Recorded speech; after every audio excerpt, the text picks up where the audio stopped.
So a lot of you guys know that I've had my custom Haven 65 keyboard for almost 2 years now, and I've never really thought about buying a new one. Back during the lockdowns of 2020 to 2021, the popularity of custom keyboard builds exploded, especially on our Discord server. But let's be honest, unless you know what you're doing, or you know someone that knows what they're doing, building a premium level custom keyboard takes a lot of time, money, and patience. Maybe you just don't want to commit right away. Maybe you're lazy. Maybe you're scared. The same things my wife told me before our wedding. That's why when Kiboom reached out and asked me to review their brand new 75% Moonshadow V2 keyboard, I was intrigued. This might just be the perfect entry point for those looking for a premium level keyboard, but without the hefty time and money investment. So let's check it out.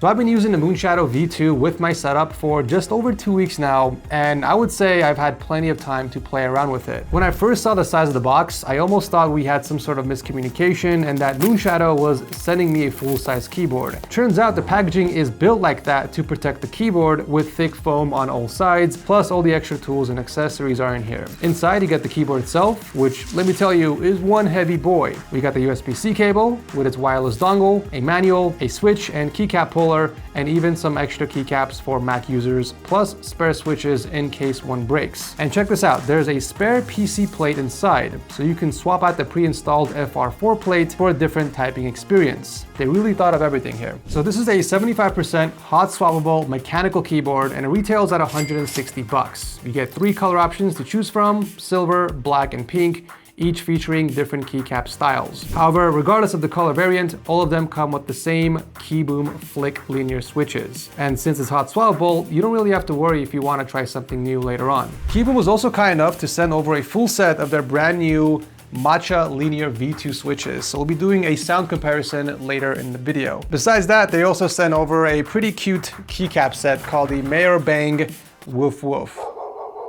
I mean, they're cute, don't get me wrong, but it's not exactly my cup of tea. But either way, we're gonna check this out later in the video. Right out of the box, the Moonshadow V2 feels like a premium keyboard. The frame is built entirely from aluminum alloy, giving it a solid weight of around 1.5 kilos and a sturdy feel. It has this very clean anodized aluminum finish, which not only looks fancy, but it's also less susceptible to fingerprints. That doesn't mean that it won't pick up any smudges from your man paws, but it's nothing a quick wipe with a microfiber cloth can fix. One huge plus of its heavy build, other than being able to use it as a weapon, is how it sits firmly on the desk. Thanks to its weight and these rubber feet, the keyboard stays put without sliding around, especially if you have this over a mouse pad, unless you actively try and push it, of course. It does sit slightly angled towards you, which is great for ergonomics, but I always recommend picking up a wrist rest for maximum typing comfort. We've actually got a few that match most setups out there on our website, techsourceshop.com. We have 2 different wooden tones, and even frosted acrylic, which is my favorite that I use with my own setup. I'll drop a link to those below if anyone is interested. The keyboard is pretty much plug and play. You don't need any extra software. It's wireless, so it comes with all the connectivity types you need: Bluetooth 5.0, 2.4 GHz wireless with the included dongle, and of course the USB Type-C wired mode, which simultaneously charges the 4000 mAh battery. I was able to get almost 2 weeks of active use, albeit without any RGB, which is still quite impressive, honestly. You can easily switch between the 3 modes using the switches located to the right of the USB-C ports. The ones on the left are for switching between a Windows and a Mac connection. They included a pretty cool way that you can check the battery life as well. Just hold down the function and the backspace keys together,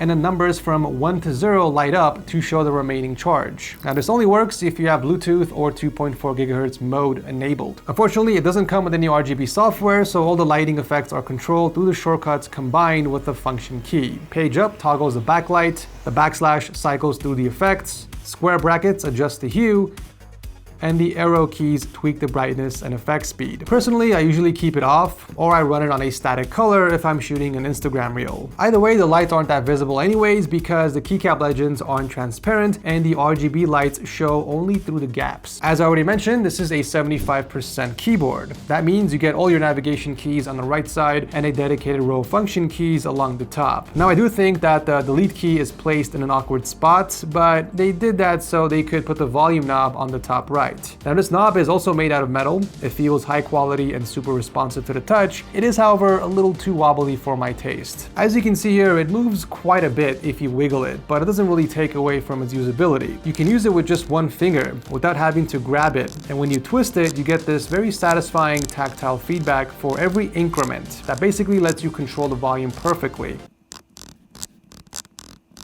It can also be pressed, and by default, it mutes your system's sound. If you'd like to customize what it does, you can just do so by downloading VIA. There are a bunch of videos online on how to do it, and I'll leave a link to the program in the video description if you want to check it out. Even with the 75% layout, it's not as big as you might expect. When we put it side by side to my Haven 65, you can see that the overall footprint is bigger, but not by much. It is, however, smaller than my current modded ROG Azoth Extreme keyboard, which is nice. It doesn't have an OLED screen, which is why they were able to keep the keys tighter together. As much as I love my Haven 65, not having access to dedicated keys slowly pushed me back onto 75%, which is why I've been using the ROG Azoth for the past few months. I just prefer having direct access to the F keys as I use them a lot. Of course, you guys know me well. I had to go with the silver board with these color neutral keycaps, so it fits naturally in my setup. However, I do plan on replacing the keycaps with something else in the near future. But I must say, I do like the look and feel of the stock keycaps. They are cherry profile 5-side die-sub PBT keycaps. All that cryptic language means is that the PBT plastic surface is fused with the die, so the colors and legends don't fade easily over time. It's super easy to take apart for maintenance or whatever you need to do. Now out of the box, the default version comes with Kiboom Flick linear switches, and they're honestly a pleasure to type on. You get this incredibly satisfying thocky sound. Check this.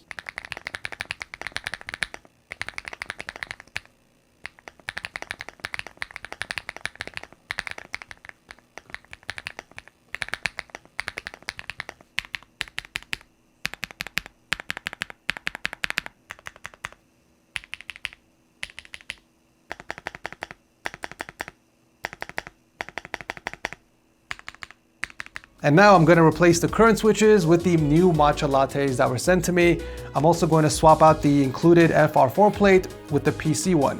And to do this, we have to take apart the keyboard, which actually is pretty easy. You just have to pull out the volume knob, which might require a little force. Just press down into the keyboard with your thumbs while pulling on the top case from the sides with your fingertips. The ball catch detachable system lets you do this very quickly without using any tools.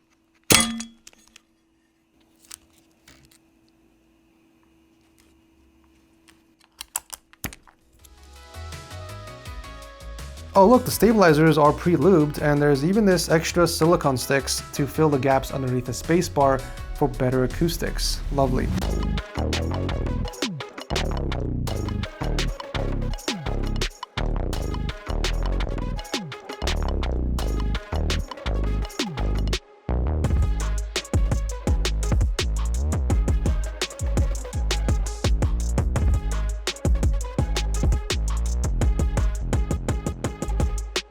When swapping the switches, I thought I might as well try out the other keycap set with it. It looks interesting to say the least.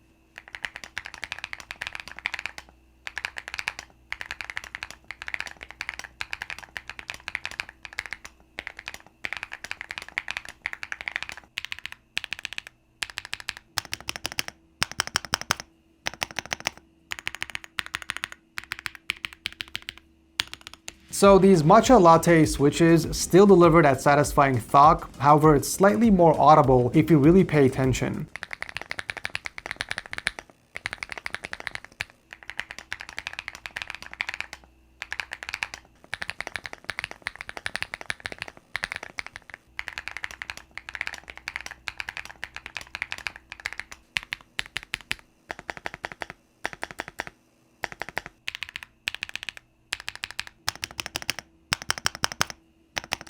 They also have a different stem and housing material and feel slightly heavier due to differences in the force required to actuate them. I personally prefer the original flick switch as they sounded more deeper.